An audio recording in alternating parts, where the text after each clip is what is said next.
சிங்கம் ஒரு சிங்கம் எப்போ எதுலயும் பெக்யூலியர் தான். ஒரு முறை சிங்கம் கர்ஜிச்சதுன்னா அந்த சவுண்ட்ல ஒரு 8 கிலோமீட்டருக்கு சும்மா அதிரும், எல்லா திசைகளும் அதிரும். அப்படிப்பட்ட அந்த சிங்கம் வேட்டைக்கு மட்டும்தான் வெளியில வரும், வேடிக்கை பார்க்கறதுக்கெல்லாம் வெளியில வராது. வேட்டையில கூட உயிரோடு இருக்கிற மிருகங்களை தான் வேட்டையாடும். அதுலயும் பெரும்பாலும் தன்னை விட பெரிய சைஸ் உள்ள மிருகங்களை தான் குறி வச்சு தாக்கும், ஜெயிக்கும். எவ்வளவு பசியில் இருந்தாலும் உயிர் இல்லாததை, கெட்டு போனதை தொட்டு கூட பார்க்காது. அப்படிப்பட்ட அந்த சிங்கம் அவ்வளவு ஈஸியா எதையும் தொடாது, தொட்டா விடாது. காட்டோட 4 பக்கமும் மார்க்கிங் மை டெரிட்டரின்னு தன்னுடைய பவுண்டரியை தானே வகுக்கும். அப்படிதான் அந்த காட்டையே தன்னோட கண்ட்ரோல்ல வச்சிருக்கும். சிங்கத்துக்கு கூட்டத்தோட இருக்கிறதுக்கும் தெரியும், தனியா இருக்கிறதுக்கும் தெரியும். அப்படியே தனியா வரணும்னு நினைச்சாலும் அஞ்சாம அலட்டிக்காம சும்மா கெத்தா தனியா வந்து அத்தனை பேருக்கும் தண்ணி காட்டும். எப்போ எதிலையும் தன்னோட தனித்தன்மையை இழக்கவே இழக்காது. Yes, a lion is always a lion.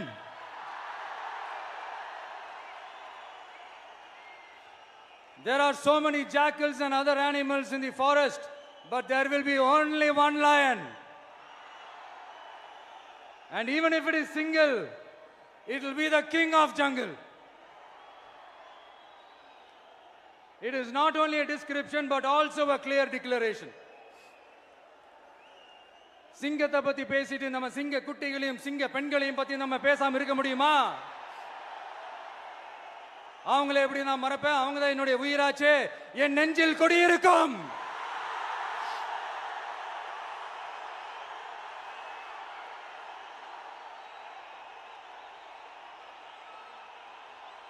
என்னுடைய தோழர்களுக்கும் தோழிகளுக்கும்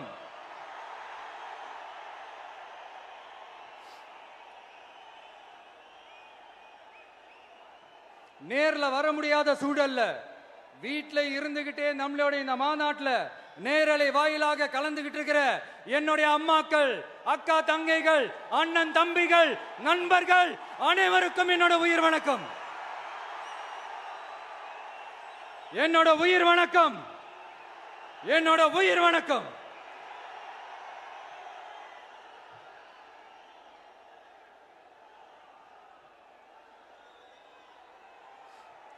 வீரம் விளையும் மாமதுரை மண்ணை வணங்குகிறேன். இந்த மதுரைனாலே உடனே ஞாபகத்துக்கு வரது சீறி பாஞ்சி துள்ளி குதிக்கிற யாருக்கும் அடங்காத காளைகள் விளையாடுற அலங்காநல்லூர் ஜல்லிக்கட்டு தான். நம்ம வைகை ஆறு தான். அழகர் ஆத்துல இறங்குற வைபவம், மதுரை மீனாட்சி அம்மன். இந்த மண்ணோட உண்மையான குணம் உணர்வு பூர்வமான மண் இது. அது மட்டும் இல்ல, இந்த மண்ணில் வாழ்ற மக்களும் அப்படித்தான் உணர்வு பூர்வமான ஆளுங்க. நான் இந்த மண்ணில் கால் எடுத்து வச்ச உடனே ஒரே ஒருத்தரை பத்தி தான் மனசுக்குள்ள ஓடிக்கிட்டே இருந்தது. அவர் யாருன்னு உங்களுக்கும் தெரிஞ்சிருக்கும். சினிமானாலும் சரி, அரசியல்னாலும் சரி, நமக்கு ரொம்ப ரொம்ப பிடிச்சது புரட்சி தலைவர் எம்ஜிஆர் அவர்கள் தான். அவரோட பழகிறதுக்கு எனக்கு வாய்ப்பு கிடைக்கல. ஆனா அவரை மாதிரியே குணம் கொண்ட என்னுடைய அண்ணன் புரட்சி கலைஞர் கேப்டன் விஜயகாந்த் அவர்களோட பழகிறதுக்கு எனக்கு நிறையவே வாய்ப்பு கிடைச்சது.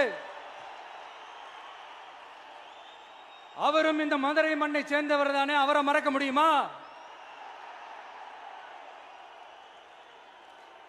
தமிழ்நாட்டு மக்கள் உணர்வுபூர்வமா உண்மையா நம்ம பக்கத்திலே நிக்கிறவங்க, அதுக்கு ஒரு மிகப்பெரிய அடையாளம் தான் இந்த மதுரை மண். நம்ம தமிழக வெற்றி கழகம் கையில் எடுத்திருக்கிற அரசியலும் அப்படித்தான்.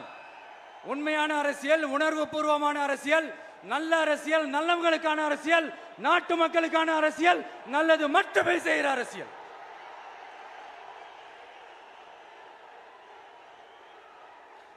இதோ நம்மளுடைய இந்த இரண்டாவது மாநில மாநாடு வாகை சூடும் வரலாறு திரும்புகிறது. அப்படி இந்த மாநாட்டுக்கு பேர் வச்சிருக்கிறோம். 1967லயும் 1977லயும் நம்ம தமிழக அரசியல் ஒரு மிகப்பெரிய ஆட்சி அதிகார மாற்றங்கள் ஒண்ணு நடந்துச்சு இல்லையா? அதே மாதிரிதான் அடுத்த வருஷம் 2026ல அப்படி ஒரு வரலாறு திரும்ப போகுதுன்னு உறுதியா சொல்றதுக்கான மாநாடு தான் நம்மளோட இந்த இரண்டாவது மாநில மாநாடு. விக்கிரவாண்டி விசாலையில் நம்மளுடைய ஃபர்ஸ்ட் மாநாடு நடத்தணும், வெற்றி கொள்கை திருவிழா. அதுக்கப்புறமே நீங்க பார்த்திருப்பீங்க, தமிழக அரசியல் அந்த தட்ப வெப்பத்தையே மாத்தினுச்சு. நமக்கு எதிராக எத்தனை குரல்கள். ஆனா உங்களுக்கு தான் நம்மளை பத்தி நல்லா தெரியுமே, எந்த குரலையும் காதலையே போட்டுக்காம மக்களோட குரலை மட்டுமே கேட்டுக்கிட்டு நமக்கு எதிராக வர அத்தனை கூக்குரல்களையும் சின்னதா ஒரு சிரிப்போடவே கடந்து வந்திருக்கிறோம். அது இல்லாம நம்ம மாநாட்டில் ஒலிக்கிற இந்த குரல் இந்த ஒற்றை தமிழ் மகனோட குரல் மட்டுமல்ல, ஒட்டுமொத்த தமிழ்நாட்டு மக்களுடைய குரல். தமிழ்நாட்டில் இருக்கிற ஒவ்வொரு வீட்டில இருந்தும் ஒலிக்கிற குரல், ஒட்டுமொத்த உலகெங்கும் வாழும் ஒவ்வொரு தமிழ் வீட்டிலிருந்தும் எழும் குரல். இந்த சினிமா என்கிற மாபெரும் கலை ஆயுதத்தின் வாயிலாக சாதி, மதம், இனம், பாலினம், மொழி கடந்து இந்த நாட்டின் மூளை முடுக்கெங்கும் ரசிகர்களாக இருந்து தோழர்களாக நம்மோடு பயணிக்க துவங்கியுள்ள அனைவரோடும் இணைந்த ஒவ்வொரு மனிதருக்காகவும் ஒலிக்கிற உரிமை குரல். மாநில உரிமைக்காக, பெண் உரிமைக்காக, சமூக நீதிக்காக, சமநீதிக்காக, மதச்சார்பின்மைக்காக உண்மையா ஒலிக்கிற குரல். அதனால் இந்த குரலுக்கு எதிராக இன்னும் இன்னும் எத்தனை எத்தனை குரல்கள் வந்தாலும் ஓங்கி ஒலிக்குமே தவிர ஒரு நாளும் ஓயவே ஓயாது. Yes, it is an unstoppable voice, an unstoppable force.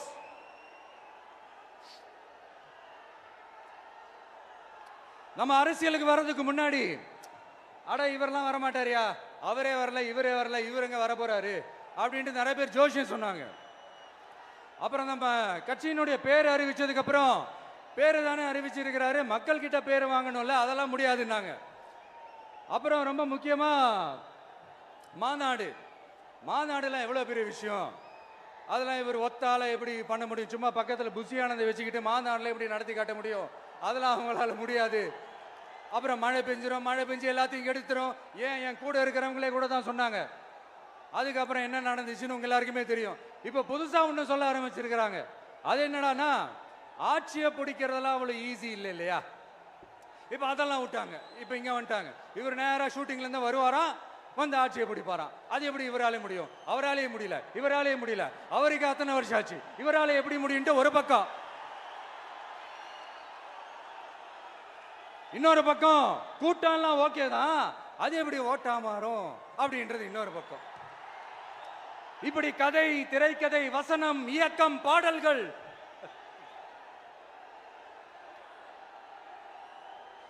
அதனால இந்த அரசியல் ஆய்வாளர்களுக்கு நான் சொல்றதெல்லாம் ஒன்னேதான், நல்லா கேட்டுக்கங்க. இந்த விஜய் ஏதோ இந்த பல லட்சம் பேர் கூடுற கூட்டத்தில் மட்டுமே இருக்கிறாரு அப்படின்னு மட்டும் தப்பு கணக்கு போட்டாதீங்க.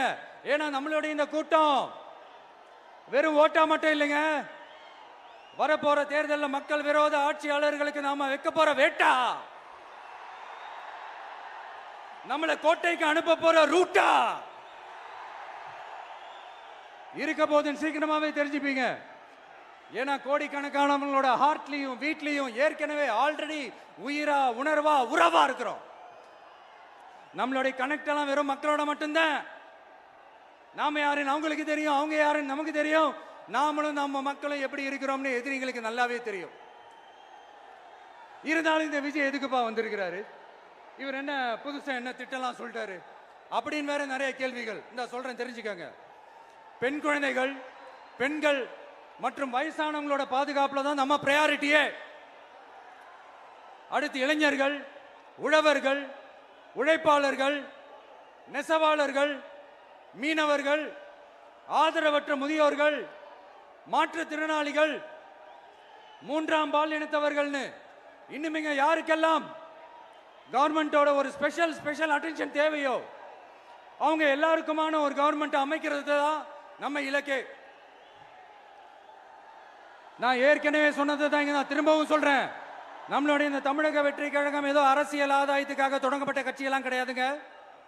கொள்கை கோட்பாடுகளோடு தந்தை பெரியார், பெருந்தலைவர் காமராஜர், அண்ணல் அம்பேத்கர், வீரமங்க வேலு நாச்சியார், மக்கள் சேவகர் அஞ்சலை அம்மாள், நம்மளுடைய 5 கொள்கை தலைவர்களோட வழிகாட்டுதல்களோடு தொடங்கப்பட்ட கட்சி. நம்ம ஸ்டாண்ட்ல நாம எப்பவுமே ஸ்ட்ராங்கா தாங்க இருக்கிறோம். அதுல எந்த மாற்றத்துக்கோ எந்த சமரசத்துக்கோ துளி கூட இடமில்லை. நம்மளுடைய ஒரே கொள்கை எதிரி பாஜக தான். நம்மளுடைய ஒரே அரசியல் எதிரி திமுக தான். எப்படி? நம்மளுடைய ஒரே கொள்கை எதிரி, நம்மளுடைய ஒரே அரசியல் எதிரி ஏதோ அண்டர் கிரவுண்ட் ஆதாயத்துக்காக டீல் போட்டுக்கிட்டு டீல் பேசிக்கிட்டு இந்த அலையன்ஸ் வச்சுக்கிட்டு இந்த ஊரை ஏமாத்துற கட்சி எல்லாம் நம்ம டிவிக்கே கிடையாதுங்க. யாருக்காகவும் எதுக்காகவும் எந்த பயமும் கிடையாது. மாபெரும் பெண்கள் சக்தி நம்மளோட இருக்கிறாங்க. மாபெரும் இளைஞர்கள் சக்தி நம்மளோட இருக்கிறாங்க. ஒட்டுமொத்த தமிழ்நாட்டு மக்களுடைய சக்தி நம்மளோட நிக்கிறாங்க. அப்படி இருக்கும்போது இந்தியாவில் இருக்கிற எல்லா ஸ்டேட்லயும் வாழ்ற நம்ம தமிழ் நெஞ்சங்கள் மட்டும் இல்ல, உலகம் பூரா 100க்கும் மேலான நாடுகள்ல வாழ்ற நம்ம தாய் தமிழ் உறவுகள் எல்லாருமே என்ன விஜய் தளபதி விஜய் இல்லனா விஜய் தளபதி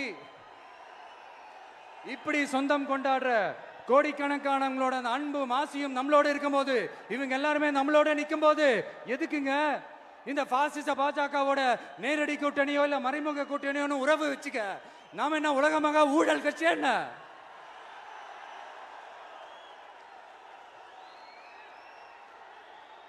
நம்மளை பத்தி சின்னதா ஒரு உண்மை ஒண்ணு சொல்லலாமா?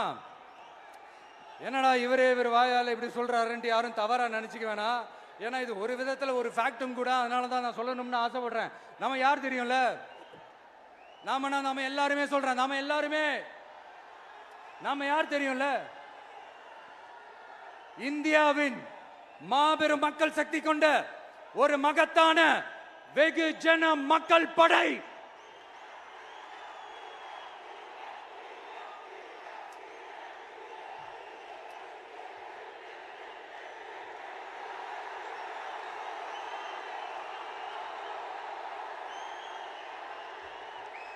அதனால நம்ம தலைமையில நாம் அமைக்க போற இந்த உண்மையான மக்களாட்சிக்கான அச்சாரமாக மாபெரும் மக்கள் சக்தியை அணி அணியாக நம்மளோட திரண்டு நிக்கிறப்போ இந்த அடிமை கூட்டணியில சேர வேண்டிய அவசியம் நமக்கு இருக்குங்க.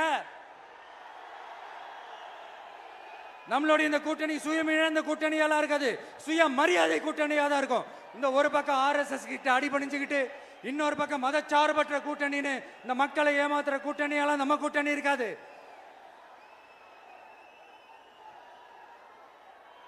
நான் இப்பவும் சொல்றேன், நம்மளை நம்பி வர்றவங்களுக்கு ஆட்சியிலும் அதிகாரத்திலும் உறுதியாக பங்களிப்பு செய்யப்படும்.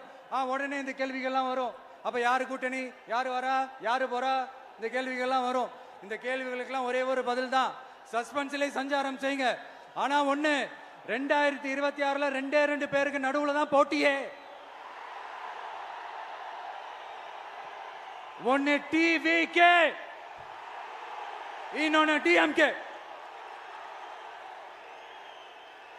இந்த போட்டி எப்படி இருக்க போதுன்னா, இந்த அலையன்ஸை வச்சு எப்படியாவது நம்ம தப்பிச்சிடலாம். என்ன இந்த பழைய இந்த மேத்தமேட்டிக்ஸ் அரித்மேட்டிக்ஸ் இதெல்லாம் வச்சு எப்படியாவது நம்ம தப்பிச்சிடலாம் அப்படின்னு நினைக்கிறவங்களோட அந்த கனவு ஒரு நாளும் மைப்படாது. சரி, இப்ப நம்ம வேற ஒரு ஏரியாவுக்கு ஒண்ணு வருவோம்.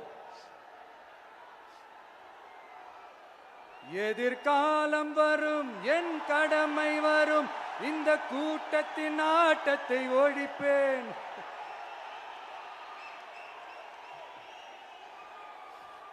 மக்கள் அரசியல் என்ற அந்த சவுக்க கையில் எடுக்கலாமா? யாருக்கு எதிரான தானே கேட்கிறீங்க? வேற யாரு? மறைமுக உறவுக்காரர்களான பாசிச பாஜகவும் பாய்சன் திமுகவும் தான். மாண்புமிகு பிரதமர் நரேந்திர மோடிஜி அவர்களே, 3வது முறையா ஒன்றியத்தோட ஆட்சி அதிகாரத்தை நீங்க தானே கையில் வச்சிருக்கிறீங்க. இல்ல நாங்க தெரியாம தான் கேட்கிறோம்.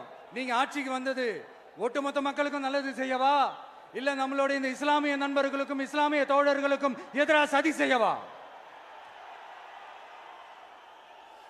மக்களுக்கு உங்ககிட்ட கேட்கறதுக்குன்னு ஏராளமான கேள்விகள் இருக்குது. அதனால அவங்க சார்பா அவங்கள ஒருத்தனா அவங்களோட ஒரு உண்மையான ஒரு பிரதிநிதியா உங்ககிட்ட சில கேள்விகள் கேட்கணும். மிஸ்டர் பிரைம் மினிஸ்டர் அவர்களே, நம்ம தமிழ்நாட்டு மீனவர்கள் கிட்டத்தட்ட ஒரு 800 பேருக்கு மேல இலங்கை கடற்படையால தாக்கி அழிக்கப்பட்டிருக்கிறாங்க. அதை கண்டிக்கிறதுக்காக உங்களை பெருசா எதுவும் செய்ய சொல்லல, சின்னதா ஒண்ணே ஒண்ணு மட்டும் செஞ்சு கொடுங்க. இனிமேலாச்சும் எங்களுடைய மீனவர்கள் பாதுகாப்பா இருக்கிறதுக்காக இந்த கச்சத்தீவை இலங்கை கிட்ட இருந்து மீட்டு கொடுத்துருங்க, அது போதும். உங்களுடைய இந்த முரட்டு பிடிவாதத்தால நீங்க நடத்துற இந்த நீட்டு தேர்வு, அதனால இங்க என்னென்ன நடக்குதுன்னு சொல்றதுக்கே மனசு வலிக்குது. அதனால அந்த நீட்டு தேர்வு தேவையில்லைன்னு அறிவிச்சிருங்க, அது போதும். செய்வீர்களா திரு நரேந்திரபாய் தாமோதர் மோடிஜி அவர்களே? எங்களுக்கு என்னென்ன தேவையோ என்னென்ன நல்லதோ அதெல்லாம் செய்ய மாட்டேங்கிறீங்க. ஆனா ஆட்சி அதிகாரத்தை மட்டும் கையில வச்சுக்கிட்டு மக்களை ஏமாத்த நேரடியாக ஒரு பாசிச பாஜக அடிமை கூட்டணி ஒண்ணு. அடுத்து உங்களோட இந்த மைனாரிட்டி ஆட்சியை ஓட்டுறதுக்காக மறைமுகமாக RSS அடிமை குடும்பம்னு இன்னொரு கூட்டணி.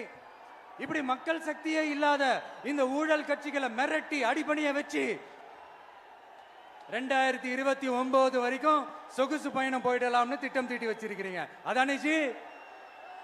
என்ன ஜி? ஒண்ணு மட்டும் சொல்றேன், தெரிஞ்சுக்கங்க. என்னதான் நீங்க இந்த நேரடி மறைமுக கூட்டணி குட்டிகரணம் போட்டாலும் தாமரை இலையில தண்ணியே ஒட்டாது. தமிழக மக்கள் மட்டும் எப்படி ஒட்டுவாங்க?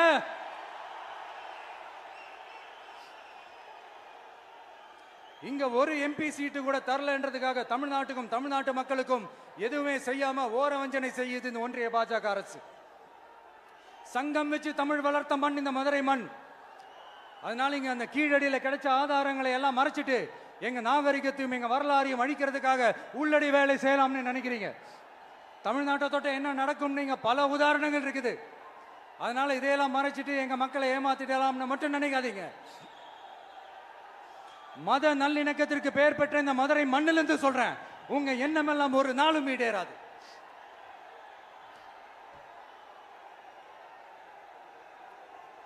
எம்ஜிஆர்னா யார் தெரியும்ல? அவர் மாஸ்னா என்னன்னு தெரியும்ல? அவர் உயிரோடு இருக்கிற வரைக்கும் அந்த சிஎம் சீட்டை பத்தி ஒருத்தராலையும் நினைச்சு கூட பார்க்க முடியல, கனவு கூட காண முடியல. எப்படியாவது அந்த சிஎம் சீட்டை என்கிட்ட கொடுத்துருங்க, என் நண்பர் எம்ஜிஆர் திரும்ப வந்ததுக்கு அப்புறம் நான் திருப்பி கொடுத்துறேன்னு தன்னோட எதிரியை கூட மக்கள் கிட்ட கெஞ்ச வச்சவர் எம்ஜிஆர். எப்படி கெஞ்ச வச்சவர்? அதனால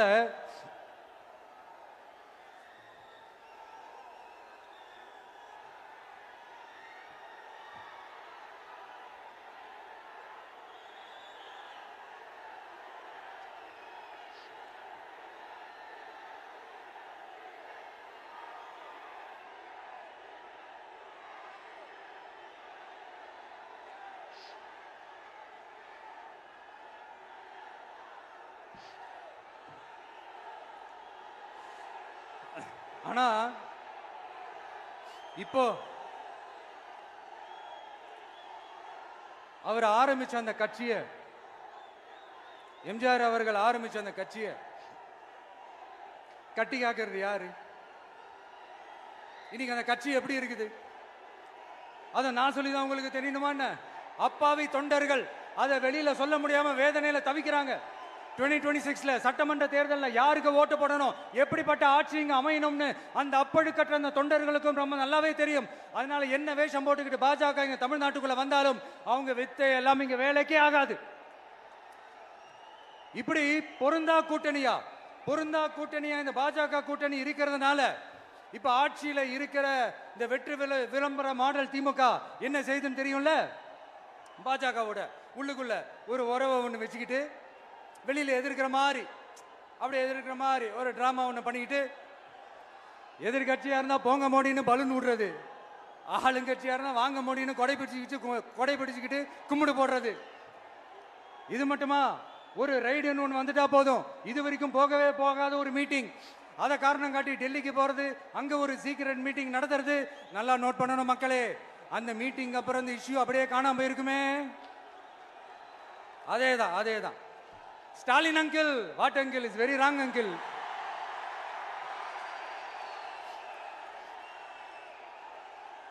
இப்படி தமிழ்நாட்டில் இப்ப நடக்கிற இந்த ஆட்சியினுடைய லட்சணத்தை பார்த்துக்கிட்டு நாம எப்படி சும்மா இருக்க முடியும்? ஒரு தவறு செய்தால், அதை தெரிந்து செய்தால், அவர் கபட நாடக மு.க. ஸ்டாலின் அங்கிளாகவே இருந்தாலும், அங்கிள் உங்களுக்கு மனசாட்சின்னு ஒன்று இருந்துச்சுன்னா நாங்க கேட்கிற கேள்விகளுக்கு மட்டும் கொஞ்சம் பதில் சொல்லுங்க அங்கிள். நீங்க நடத்துற இந்த ஆட்சியில நேர்மை இருக்கா? நியாயம் இருக்கா? ஊழல் இல்லாம இருக்கா? சட்டம் ஒழுங்கு சரியா இருக்கா? பெண்களுக்கு பாதுகாப்பு இருக்கா? பொதுமக்களுக்கு பாதுகாப்பு இருக்கா? இயற்கை வளங்களுக்கு பாதுகாப்பு இருக்கா? சொல்லுங்க மை டியர் அங்கிள், சொல்லுங்க. டாஸ்மாக்ல மட்டுமே இது வரைக்கும் 1000 கோடிக்கு மேல ஊழல்னு சொல்றாங்க. அதுல மட்டுமா தப்பு நடக்குது? வேற எதுல தான் நடக்கல? உலகத்திலே மிஸ்டர் கிளீன் ரெக்கார்ட்ஸ் எல்லாம் உங்களுக்கும் உங்க கூட இருக்கிறவங்களுக்கும் மட்டும்தான் அங்கிள் கொடுக்கணும். இதை பார்த்து வாயே இல்லாத ஊரு கூட வயிறு வலிக்கு சிரிக்குது. பெண்களுக்கு 1000 ரூபாய் கொடுத்துட்டீங்கன்னா போதுமா அங்கிள்? அப்படியே அது மூடி மறைச்சிடலான்னு பாக்குறீங்களா? படிக்கிற இடத்துல, வேலைக்கு போற இடத்துல, வெளியில போற இடத்துலன்னு அவங்களுக்கு பாதுகாப்பே இல்லைன்னு ஒட்டுமொத்த பெண்களும் கதறாங்க. அந்த கதறல் சத்தம் ஏதாவது உங்க காதுல கேக்குதா அங்கிள்? இதுல வேற உங்க அப்பான்னு கூப்பிடுறாங்கன்னு வேற சொல்றீங்க. What is this uncle? Is very very wrong uncle, is very very wrong. பெண்களுக்கு மட்டுமா பொய் வாக்குறுதி கொடுத்து ஏமாத்துறீங்க? அரசு ஊழியர்கள், ஆசிரியர்களை ஏமாத்துறீங்க, விவசாயிகளை ஏமாத்துறீங்க, பரந்தூர்ல பாதிப்பே வராதுன்னு சொல்லி ஏமாத்துறீங்க, மீனவர்களை ஏமாத்துறீங்க, போதைப் பொருள் கலாச்சாரத்தை ஒழிக்காம ஏமாத்துறீங்க. ஐயோ, very very first uncle, very very first.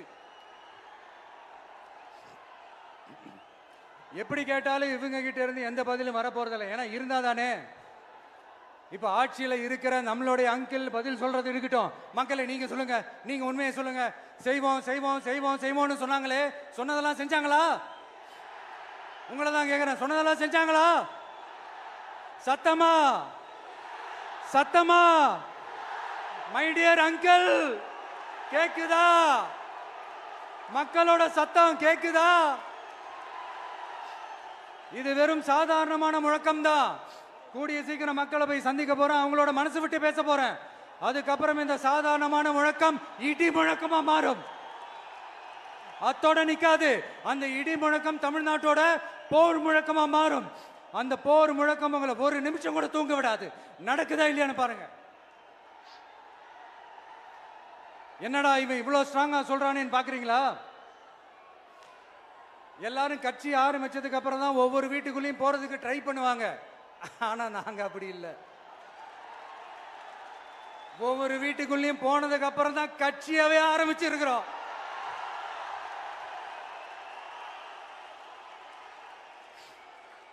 அதனால ஒட்டுமொத்தமா எல்லாருமா சேர்ந்து இந்த திமுக ஆட்சிய, கபட நாடக திமுக ஆட்சிய 2026 தேர்தலில் வீட்டுக்கு அனுப்புறோம். வீட்டுக்கு அனுப்புறோம். என்ன நண்பா, சரிதானே? என்ன நண்பி, செய்வீர்கள் தானே? இப்போ உங்களுக்கு சின்னதா ஒரு சர்ப்ரைஸ். நம்ம கட்சியினுடைய வேட்பாளர் பட்டியலை இப்ப நான் அறிவிக்க போறேன்.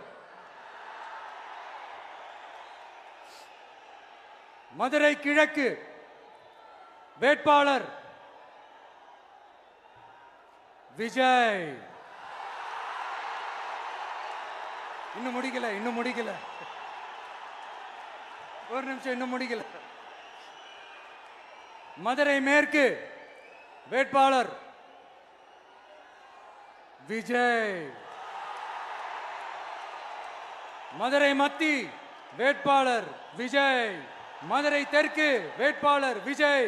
மதுரை வடக்கு வேட்பாளர் விஜய். மேலூர் விஜய். சோழவந்தான் விஜய். திருப்பரங்குன்றம் விஜய். திருமங்கலம் விஜய். உசிலம்பட்டி விஜய்.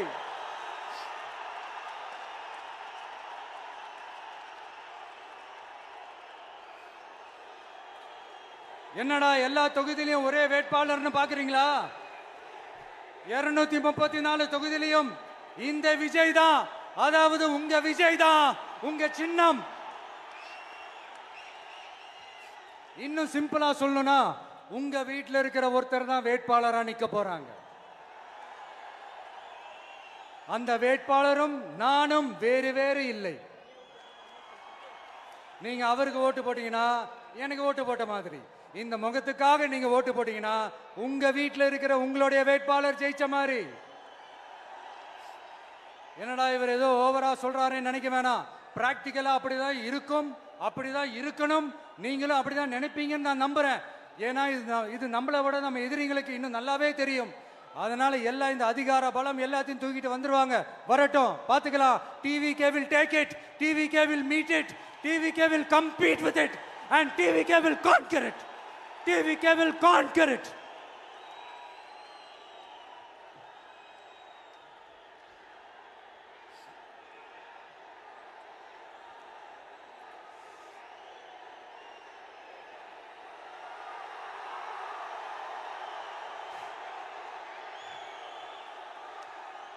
இந்த நேரத்தில் நம்ம மனசுல இருக்கிறத மக்கள் கிட்ட சொல்லி ஆகணும்.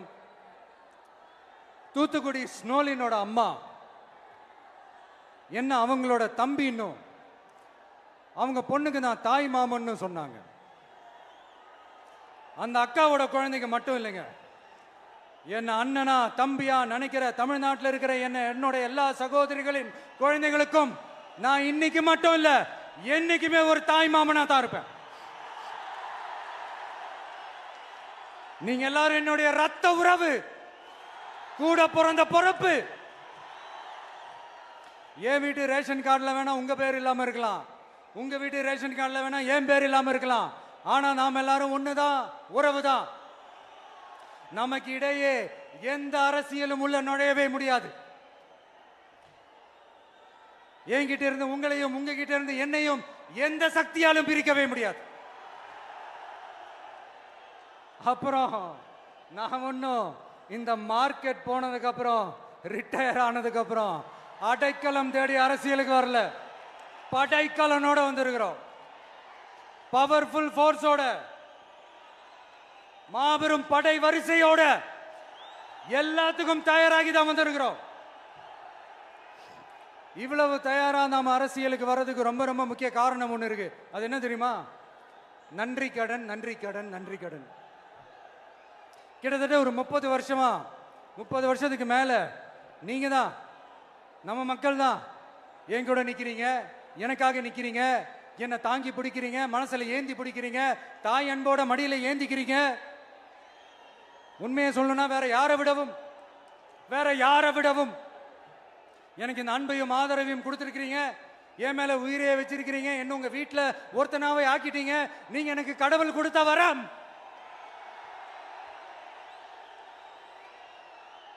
உலகம் பூரா நமக்காக நம்ம கூட நிக்கிற நம்ம மக்களை நான் எப்படி மறப்பேன்? நான் என் லைஃப்ல ரொம்ப உயிரா நினைக்கிறதே பெண்களை, குழந்தைங்களை, இளைஞர்களை, உழைக்கிற மக்களை தான். இவங்க தான் நம்மளோட வகைரா. இதை பார்த்து தான் நம்மளோட எதிரிகளுக்கு பத்தி எரியுது. அதுக்காக நாம் என்ன செய்ய முடியும்? அதனால நம்ம உறவுகளை, சொந்தத்தை, வகைராவை யாருக்காகவும் எதுக்காகவும் விட்டு கொடுக்க முடியாது இல்லையா? Here at this moment among this August gathering, I want to open my heart and say I enjoy people, I respect people, I worship people.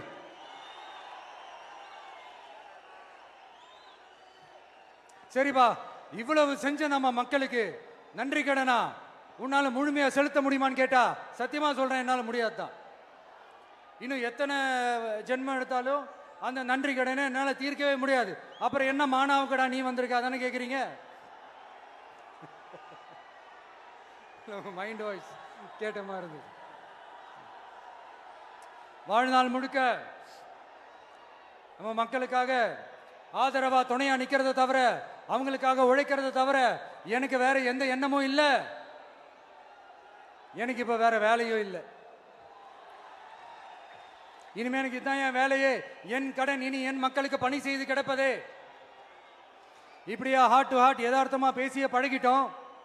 இதுக்கு மேலேயும் எனக்கும் மக்களுக்கும் இடையே இருக்கிற அந்த உறவை பத்தி நான் பேச ஆரம்பிச்சேன்னா ஒரு மாதிரி எமோஷனல் ஆகிடுவேன். அப்புறம் அதை கண்ட்ரோல் பண்றது ரொம்ப கஷ்டம். அதனால என்ன மனசார நேசிக்கிற நம்ம மக்களுக்கு ஒன்னே ஒன்று சொல்றேன். இந்த விஜய் உங்க விஜய், உங்களுக்கான விஜய், உங்களுக்காக மட்டுமே இருக்கிற விஜய். உங்க கூட நிக்க, உங்களுக்காக நிக்க, உண்மையா நிக்க, உணர்வோட நிக்க, உறுதியா நிக்க, உங்க கூட பேச, உங்களுக்காக பேச, உண்மையா பேச, உணர்வோட பேச, உறுதியா பேச, உங்களுக்காக சேவை செய்ய உங்க விஜய் நான் வர.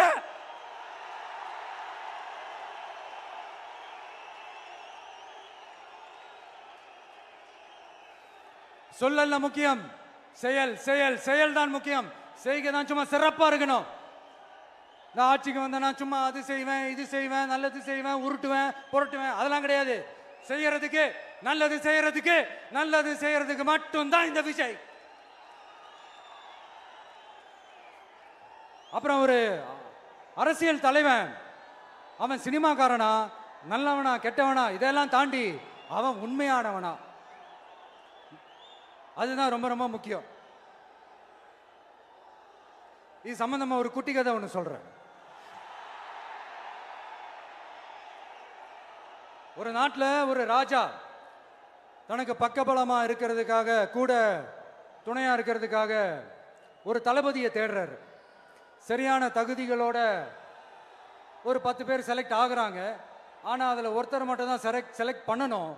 அதனால அந்த ராஜா என்ன பண்றாருன்னா ஒரு டெஸ்ட் வைக்கிறாரு. அந்த 10 பேர் கையிலையும் விதை நெல்லை கொடுத்து இதை நல்லா வளர்த்து கொண்டு வாங்க, ஒரு 3 மாசம் கழிச்சு வாங்கன்னு சொல்லி அனுப்பி வச்சிடுறாரு. 3 மாசம் கழிச்சு வரும்போது அதில் ஒருத்தர் ஆளு உயரத்துக்கு வளர்த்துருந்தாரு, ஒருத்தர் தோல் உயரத்துக்கு வளர்த்துருந்தாரு. அதில் ஒரு 9 பேரும் நல்லா வளர்த்து கொண்டு வந்திருந்தாங்க. ஒருத்தர் மட்டும் வெறும் தொட்டியோடவே வந்தார். என்னன்னு கேட்டதுக்கு, நானும் தண்ணி ஊற்றி ஊற்றி பார்க்குறேன், உரம் வச்சு வச்சு பார்க்குறேன், வளரவே மாட்டேங்குது ராஜா, என்ன பண்ணுறதுன்னு தெரியலன்னு சொன்னதுக்கு ராஜா அவரை கட்டி அணைச்சிக்கிட்டு, இனிமே நீதான் என்னுடைய தளபதி, எல்லா அதிகாரமும் உனக்கு தான் சொன்னார். ஏன்னா அந்த 10 பேர் கையிலையும் ராஜா கொடுத்தது அவித்த விதை நெல், அது முளைக்கவே முளைக்காது. அந்த 9 திருட்டு பயலும் என்ன பண்ணியிருக்காங்கன்னா வேற விதை நெல்ல வாங்கி அதை வளர்த்துட்டு ராஜாவையும் மக்களையும் ஏமாத்திருக்கிறாங்க. ஆனா இவர் மட்டும் உண்மையை போட்டு உடைச்சிட்டார். அதனால ஒரு நாட்டுக்கு திறமை எந்த அளவுக்கு முக்கியமோ அந்த அளவுக்கு உண்மையும் நேர்மையும் முக்கியம். இப்போ நீங்க எல்லாரும் தான் அந்த ராஜா. நீங்க தேர்ந்தெடுக்க போற அந்த தளபதி